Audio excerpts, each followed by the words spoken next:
Con ustedes, el pastor Francisco Teodoro. El día de hoy en el libro de Colosenses, la carta del apóstol Pablo a la iglesia en Colosa. Y vamos a comenzar rápidamente en el capítulo 1, versículo 15 al 19. El tema es el más importante de la vida cristiana hoy en día.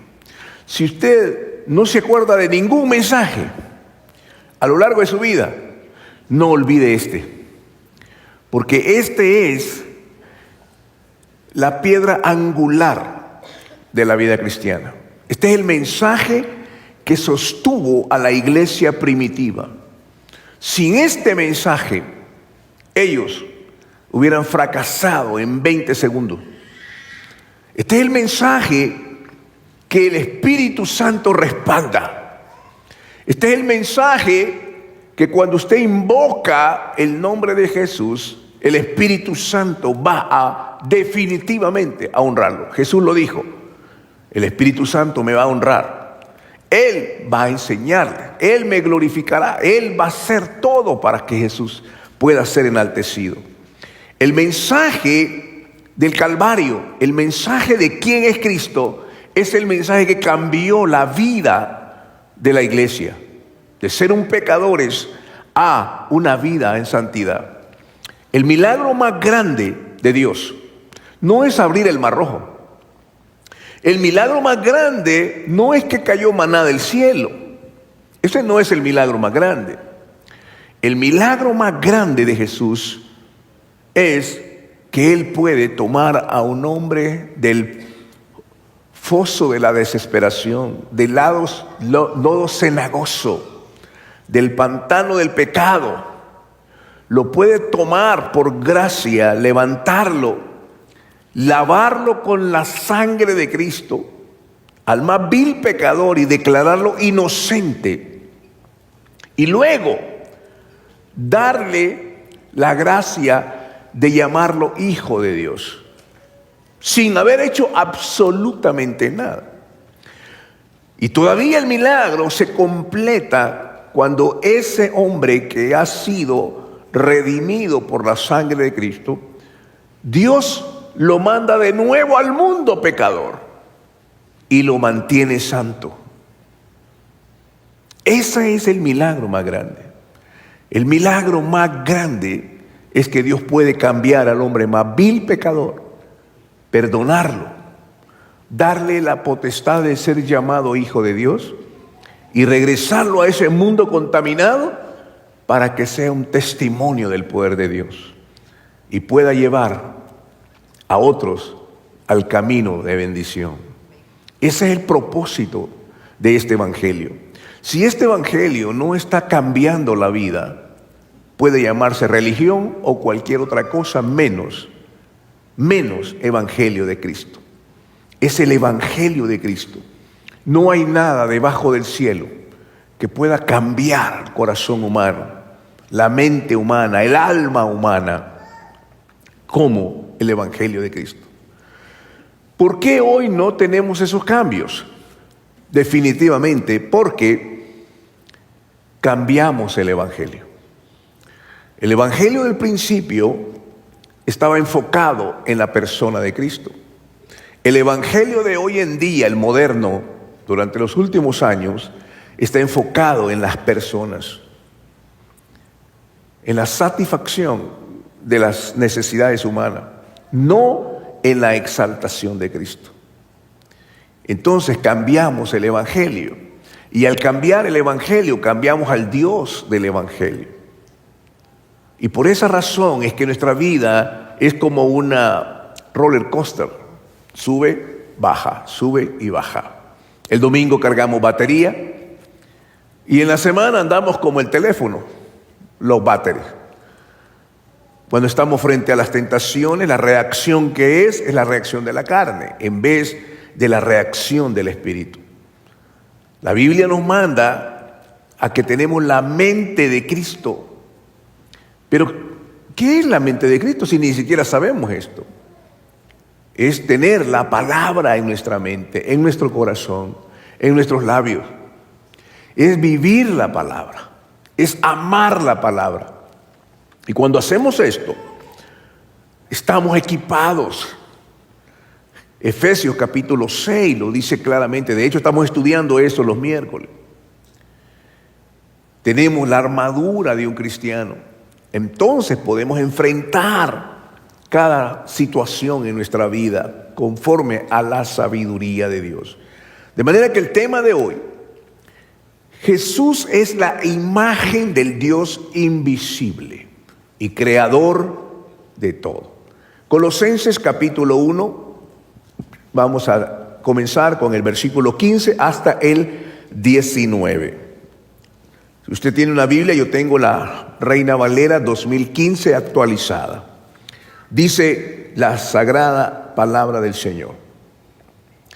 Él es, hablando de Cristo, Él es la imagen del Dios invisible, el primogénito en toda la creación, porque en Él fueron creadas todas las cosas que están en los cielos y en la tierra, visibles e invisibles, sean trono, dominio, principados o autoridades. Todo fue creado por medio de Él y para Él.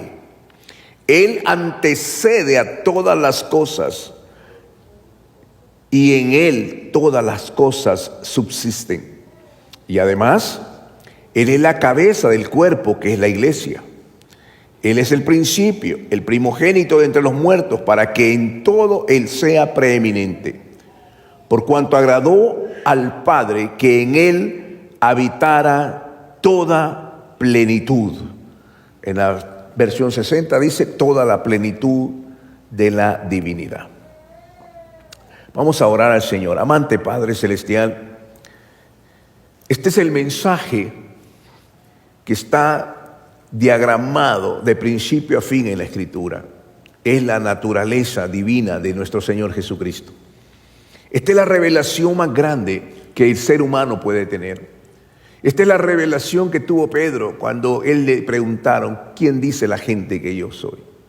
Tú eres el Cristo, el Hijo del Dios viviente, el ungido, el Hijo de Dios. Esto es algo que no se puede aprender en un salón de clase. Esto viene de lo alto, es una revelación del Padre. Solamente al corazón humilde y quebrantado. Esa es la revelación que trae cambio al corazón y que transforma la vida. Padre, te doy gracias en el bello nombre de Cristo nuestro Señor. Amén. Amén, queridos hermanos. Vamos a continuar hoy con el Lucas capítulo 9 y vamos a enfatizar una pregunta que Jesús le hizo a sus discípulos. Lucas capítulo 9 y del versículo 18 hasta el versículo 20, la palabra del Señor dice así: aconteció que mientras él estaba orando aparte, sus discípulos estaban con él y le preguntó diciendo: ¿quién dice la gente que soy yo? Respondiendo ellos dijeron, unos que Juan el Bautista, otros que Elías y otros que alguno de los antiguos profetas ha resucitado. Y les dijo: ¿y ustedes? ¿Quién dicen que soy yo? Entonces Pedro respondiendo dijo: el Cristo de Dios. Pero él les mandó enérgicamente que no dijeran nada a nadie y les dijo: es necesario que el Hijo del Hombre padezca muchas cosas y que sea desechado por los ancianos y por los principales sacerdotes y por los escribas, y que sea muerto y que resucite al tercer día. A lo largo de la vida, hermanos, hay una profunda necesidad en el ser humano. Fuimos creados para conocer a Dios. Fuimos creados para adorar a Dios. Fuimos creados para amar a Dios. No fuimos creados para el pecado. No fuimos creados para ser exhibidos por el diablo de una manera trágica y que el diablo arrastrara a nuestros hijos, nuestros matrimonios, nuestra salud, nuestras finanzas. No fuimos creados para eso. El deseo de Dios hay dos voluntades expresas en las Sagradas Escrituras. Muchas veces preguntamos, Señor, ¿cuál es tu voluntad? ¿Es tu voluntad que me case con este fulano? ¿Es tu voluntad que tome este trabajo?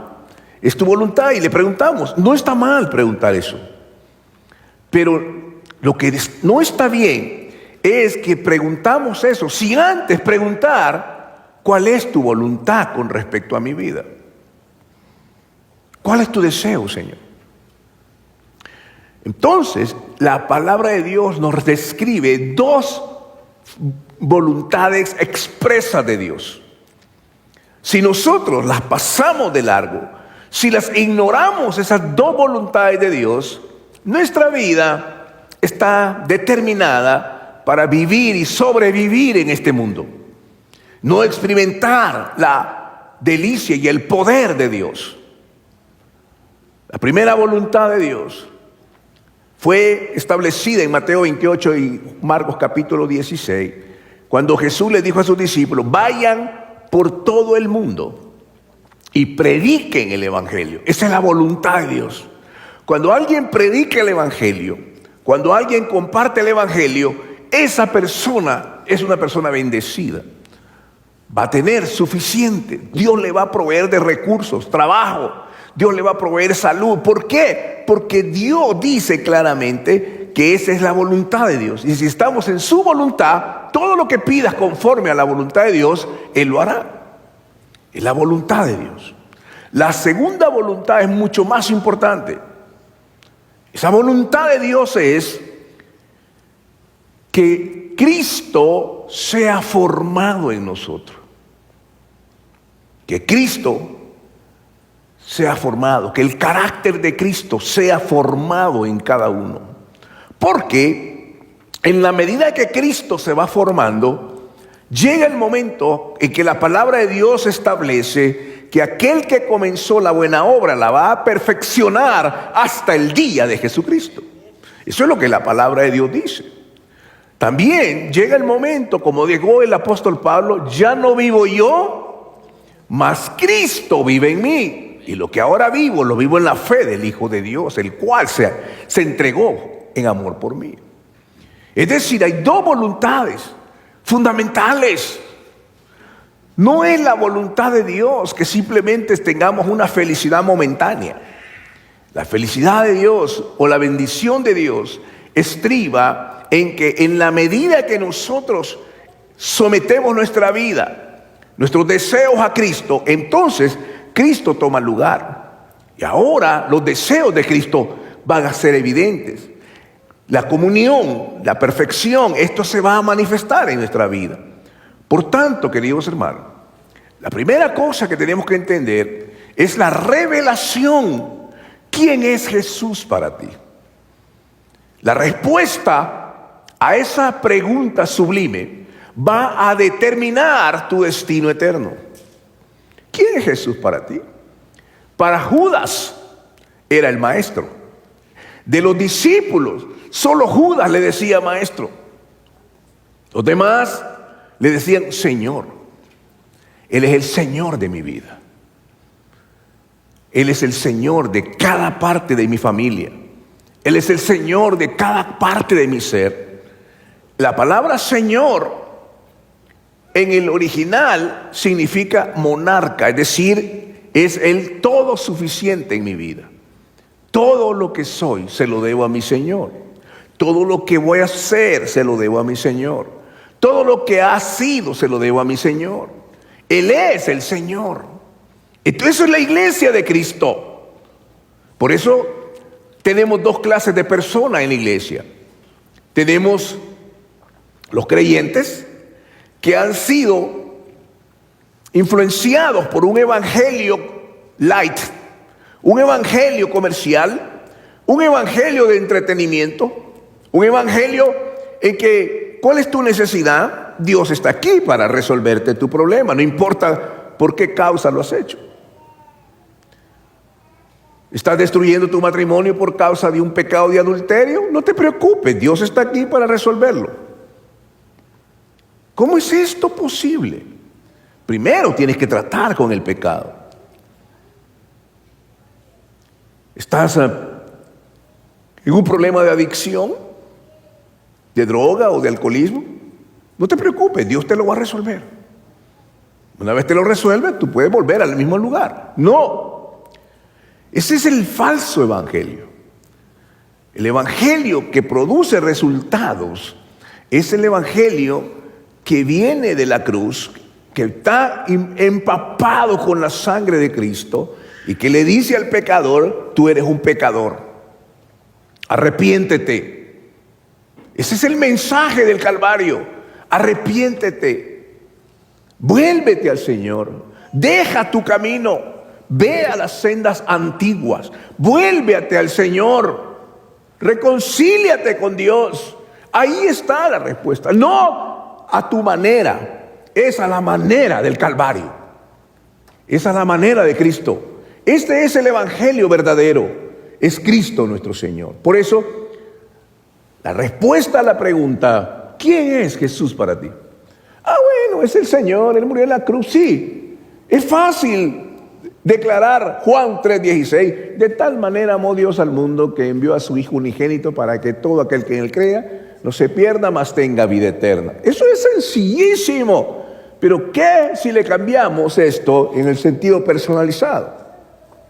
De tal manera amó Dios a mi vida, a mi nombre, que envió a su Hijo para que en su cruz y en su muerte mostrara su amor hacia mi vida, y que para que yo no me pierda, yo crea en Él y no me pierda y tenga vida eterna. Es cuando personalizamos esa palabra para mi vida. ¿Qué significa entonces el Calvario para mí? ¿Significa simplemente la muerte de Cristo? ¿Y eso es todo? No, es algo más que eso. Él murió en mi lugar. Él murió para que yo no fuera condenado. Él murió para que yo no estuviera en el infierno. Él murió para que el pecado no me gobernara. Por eso es importante. Él no es solo el Salvador. Jesús es el Señor. Dios mismo tomó forma humana. Hermanos, ¿cómo una mente finita, humana, limitada, puede alcanzar a comprender que Dios dejó su trono de gloria? Dios dejó su trono de gloria. Se limitó a un cuerpo humano. Nacer de un vientre de una virgen, caminar por esas calles de Jerusalén por 3 años y medio y morir en la más terrible vergüenza como un vil criminal. ¿Saben lo que le pasaba a la gente que moría en la cruz? Eran los más viles criminales. Los colgaban en el madero, les escupían, les tiraban orina así, dejaban que los cuervos les sacaran los ojos. Era una muerte espantosa. ¿Cómo un ser humano, o el más grande de los filósofos, o el más genio de todos, puede entender en su mente natural que el Dios eterno dejó su trono, se sujetó a sí mismo, fue obediente hasta la muerte y muerte de cruz, mostró el amor, la humildad y la sencillez de un corazón de siervo, llegó a la cruz en manos de pecadores, fue crucificado de una manera cruenta. Cuando Él pidió agua, le dieron una hiel amarga y no la pudo tomar. ¿Cómo una mente humana puede entender eso y decirle: ese Dios que murió en la cruz es mi Señor y Salvador? No lo podemos comprender.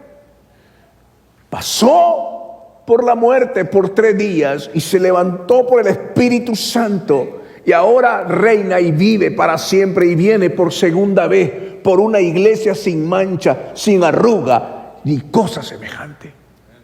Él gobierna desde la eternidad hasta la eternidad. Él no apareció en el vientre, hermano, no apareció en el vientre de esta virgen. Él ya estaba en el principio. Él nunca tuvo principio ni fin.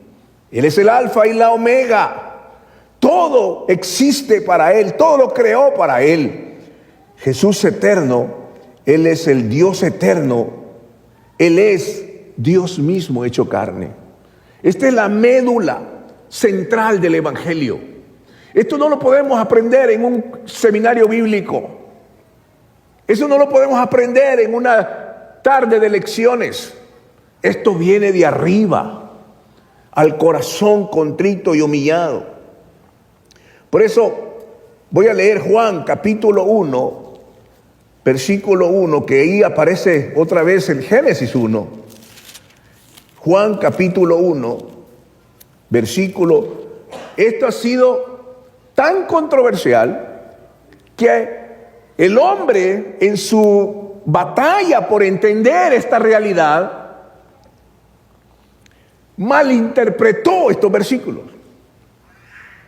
Estos versículos que voy a leer son los versículos medulares que el ser humano no puede entender. Y ahí aparece toda clase de secta y de religión. Cada secta y cada religión tiene un origen. Y ese origen es basado en la falsa interpretación de este versículo. Juan capítulo 1, versículo 1 al 3. Aquí aparece toda secta, toda religión que conoce y que ha habido a través de la humanidad. Desde la humanidad hasta la humanidad. Ha sido la falsa interpretación de este versículo en la mente natural, lógica y humana. Esto no se puede entender de esa manera. Esto tiene que ser obra del Espíritu Santo en el corazón de un hombre pecador, humilde y humillado, que dice: Señor, yo te necesito. Y ese corazón recibe una impartición de lo alto y la gracia de Dios se lo revela. Tienes que ir a Cristo, porque Él es nuestro Salvador y Señor. Aleluya. Dice la palabra, se lo voy a leer. En el principio era la palabra, y la palabra era con Dios, y la palabra era Dios. El verbo era Dios. Ella era en el principio, la palabra era en el principio con Dios. Todas las cosas fueron hechas por medio de la palabra, y sin ella no fue hecho nada de lo que ha sido hecho. En Él estaba la vida, y la vida era la luz de los hombres. La luz resplandece en las tinieblas, y las tinieblas no la vencieron. La palabra, era la palabra, el verbo. Eso era algo sublime. Estaba con Dios, y la palabra era Dios. Entonces, las religiones cambiaron esto. ¿Cómo puede ser Dios? ¿Cómo me dice que Dios se ha andado como nosotros? Y ahí empezaron a cambiar. Algunos de una manera terrible, hasta hicieron su propia versión de la Biblia con este versículo transformado y distorsionado, porque no podían entender que Cristo es Dios. No es una criatura, sino es el creador de todo. No es un Dios pequeño, es un Dios sublime. Es un Dios digno de adoración. Y eso es lo que vamos a ir viendo más adelante. Colosenses 1:16. Regresemos al libro de Colosenses, donde empezamos. Maravillosa palabra de Dios, hermano. Colosenses 1:16 dice de la manera siguiente: todo fue creado por medio de Él y para Él. Versículo 17 dice: Él antecede a todas las cosas, y en Él todas las cosas subsisten. Todo subsiste. ¿Cómo es posible que a lo largo de la historia del Antiguo Testamento, cuando el pueblo estaba en medio de una situación difícil, invocaban a Jehová, Yahvé, Jehová Shalom, era Jehová es mi paz? Jehová Adonai, Él es mi guerrero, Él es mi todo suficiente. Jehová Nisi, Él es mi bandera, el que pelea mis batallas. Jehová Rafa, Él es mi sanador. Jehová Jireh, Él es mi proveedor. Todos ellos veían en ese Dios soberano atributos. Y lo veían de esa manera. No lo podían pronunciar, pero ellos identificaban en Dios todos los atributos divinos de Dios. Solamente al Padre. Cuando la promesa del Antiguo Testamento es: voy a enviarles el Mesías, el Hijo de Dios, ninguno en su humanidad podía entender esto. Era la profecía que iba a venir. Y por esa razón aparece Cristo en un humilde pesebre. Ahora bien, desde el momento que nace, recibe adoración. ¿Sabe? Si él hubiera sido un ser creado o un ángel, hubiera rechazado la adoración. Si hubiera sido un ser creado, él necesitaría un Salvador. Pero él es Dios eterno. Mire lo que dice en Mateo capítulo 14, versículo 33. Están en la tempestad. Recuerde ese pasaje, no lo vamos a leer. Le han dado de comer a 5,000 personas o 5,000 familias. Y en la noche Jesús les dijo: vayan al otro lado del lago. Se subieron al pequeño barco los discípulos y empezaron a remar. Era noche, cansados, y en medio del lago hay una tormenta. Ellos empiezan a sentir el peso de la muerte, porque, hermano, una tormenta, si un pescador te dice que está en medio de una tormenta, mejor créele. Porque ese hombre, esos 12 muchachos estaban en medio de esa tormenta. Jesús estaba orando en la montaña. Él estaba orando por ellos. De hecho, es lo que está haciendo hoy por cada uno de nosotros. Él ora, dice que intercede por nosotros. El Espíritu Santo intercede por nosotros. Interesante. Jesús desciende y de una manera sobrenatural empieza a caminar sobre el agua y se va acercando a la barca que está en esa tempestad, como es la relación en la vida, que tenemos un momento difícil. Estamos en medio de eso, sentimos que ya no hay nada que hacer, sentimos la impotencia ante un hijo enfermo, la impotencia ante un matrimonio quebrado, la impotencia ante una situación de una tragedia. Estamos en medio de eso. Han conocido a Jesús por los milagros. Ahora viene Jesús caminando en medio del agua. Y de repente observan en la oscuridad. Dice: parece Jesús. Es un fantasma. En medio de tu crisis, Jesús te parece irreal. Sin embargo, Jesús viene y calma la tormenta. ¿Quién es este que aún el mar y el viento le obedecen? ¿Quién es este? Y calma la tormenta y le dice a Pedro: ven, ven. Pedro se sale: si quieres yo voy a ti, Señor, para probar. Él sale de la barca y empieza a caminar, y a medida que va caminando, de repente pierde la visión de Jesús y mira la tormenta y se va hundiendo. Y ahí está la oración más poderosa de 2 palabras. Solo 2 palabras cambiaron la historia de Pedro. Él dijo: Señor, sálvame. Señor, sálvame. No le dijo: Maestro, sálvame. Señor, sálvame. El Señor lo levanta en la mano. ¿Por qué dudaste? Y lo levanta. Se suben al botecito. ¿Sabe qué pasó con los discípulos? Lo que sucedería si Jesús entrara por esa puerta. Imagínense que empezara Jesús y abre esa puerta y dijera: pasa a vosotros. Y describiera como Apocalipsis 1, el rostro de fuego, llamas de fuego, totalmente de blanco. Viene ahí con sus manos y sus cicatrices del Calvario y entra por esa puerta, pasa a vosotros, ¿qué haríamos? ¿Haríamos eso? Absolutamente no. ¿Sabe qué haríamos?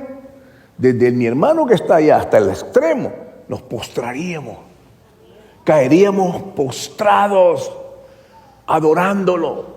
Oh Padre, le adoraríamos de verdad, quebrantaríamos el corazón. Nadie estaría pensando en otra cosa, ni en sus problemas, ni en sus deudas, ni en sus problemas en su matrimonio, ni sus problemas con su... Nadie. Estaríamos a los pies del Calvario, y con sus lágrimas, mojando sus pies. Allí caeríamos, postrados ante Él, porque Él es el Dios hecho carne. Él es Dios digno de adoración. Él recibe la adoración. ¿Sabe por quiénes no lo adoran? El corazón orgulloso, el corazón que se burla, el corazón que dice: no, ¿para qué vamos a ir más adentro de Dios? No, está bien, suficiente domingo, suficiente, no me pidan más, no tengo tiempo para eso. Ese corazón jamás se va a arrodillar ante Dios. Pero aquel corazón humilde que dice: yo quiero más de Dios, él sí se va a arrodillar, él se va a humillar, y Dios le va a dar su gracia.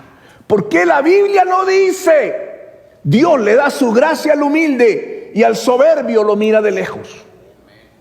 Eso dice la palabra. Lo he visto en cada momento.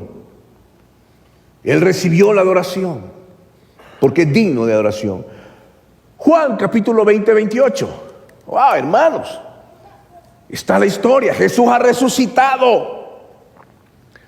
Ya viene, se presentó con sus discípulos. Y hay uno entre ellos, y yo creo que muchos, al igual que Tomasito, le dijo Tomasito: mire, cuando alguien me dice yo me llamo Tomás, me recuerda este pasaje, este es incrédulo, digo yo. Hermano, le dice: ¿sabe qué? Tomás dice, le contaron: Jesús ha venido, estuvo con nosotros. Él dijo que iba a resucitar y ha estado con nosotros. ¿Sabe qué dijo Tomasito? Miren, no me interrumpan, ahorita vengo de clases. ¿Quién dice que vino? Jesús. Yo no lo creo hasta que no ponga mi dedo, mi mano en sus hoyos. Hasta que no vea sus manos que tiene el hoyo aquí, no voy a creer. Y su costado, no voy a creer. Pasaron unos días, una semanita, y Jesús atravesó la pared y aparece otra vez. Están todos ahí felices, contando las historias. Jesús está con nosotros por 40 días. 40 días estuvo enseñándoles a ellos el evangelio del reino. Ya no estuvo haciendo milagros, ya no estuvo multiplicando panes ni peces. Ahora está enseñándoles la vida del reino. Y le dice: Tomasito, ¿cómo se habrá sentido Tomasito ahí? A ver, Tomás, ven para acá. ¿Qué es? Sí, ven. A ver, dame tu mano, métela aquí. Métela en tu costado. Se le quedó viendo y le digo: no seas incrédulo, sino creyente. Bienaventurados aquellos que no viendo creyeron. Qué lindo, hermano. ¿Cuántos hay aquí esta tarde? Aleluya, aleluya. ¿Sabe qué dijo Tomasito? ¿Sabe qué dijo Tomasito? Cayó. Tan grande era, hermano. Dejó sus útiles escolares y sus libros de psicología y filosofía, los dejó por un lado y cayó como un plátano ahí. Y dijo: Señor mío y Dios mío. ¿Jesús rechazó eso? No, la recibió. Señor mío y Dios mío. Qué impresionante. Apocalipsis 5, 13 y 14 dice: toda la creación adora al Cordero, igual que al Padre. ¿Qué dicen? Santo, santo, santo. Hemos llegado al final de su programa Palabra de Vida. Le invitamos a mantenerse en sintonía de nuestra próxima edición. Asimismo, le invitamos a interactuar con nosotros en nuestra página de Facebook Palabra de Vida y en el canal de YouTube del Pastor Francisco Teodoro. Que Dios les bendiga.